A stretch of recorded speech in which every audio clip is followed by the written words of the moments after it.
Magandang tanghali po mga kababayan. Katatapos lang po ng bagyong Uwan, no?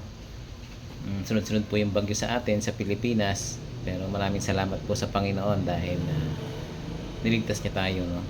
Ang Diyos pa rin na nag-ingat sa atin sa panahon ng mga kalamidad.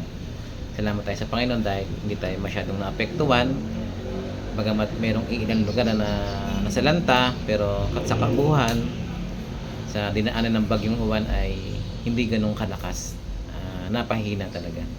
Salamat sa Diyos, salamat sa Panginoon dahil ang Diyos lang ang makakagawa niyan.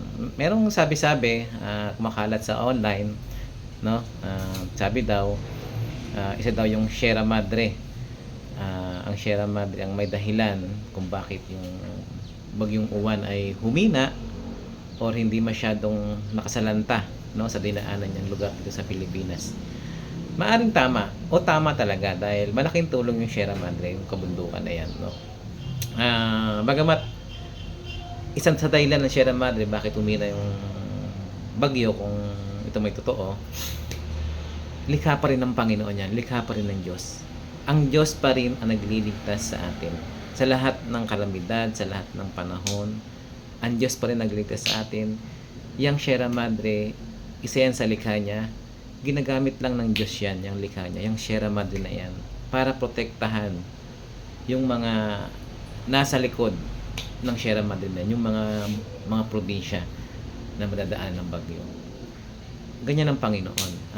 Ganun kadakila ang Diyos, ganun siya katalino.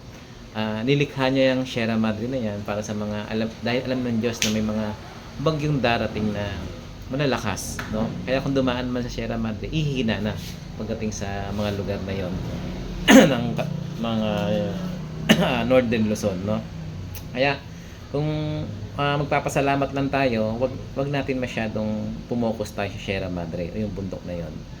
Nasasabi natin, tama naman, may dahilan, may kung bakit humina yung bagyo, kung bakit hindi ganun kalakas, pero isipin natin lagi, itanim natin sa ating puso't isipan na ang Diyos pa rin, tanging si Jesus na ating Panginoong Jesus, ang Diyos pa rin ang tunay na nagliligtas sa atin.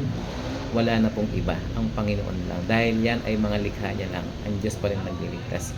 Salamat po mga kababayan. Ingat po tayo palagi. Lagi tayong manalangin sa Panginoon.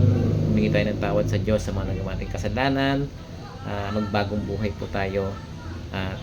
Dahil po ang buhay natin ay napakaikli lang, no?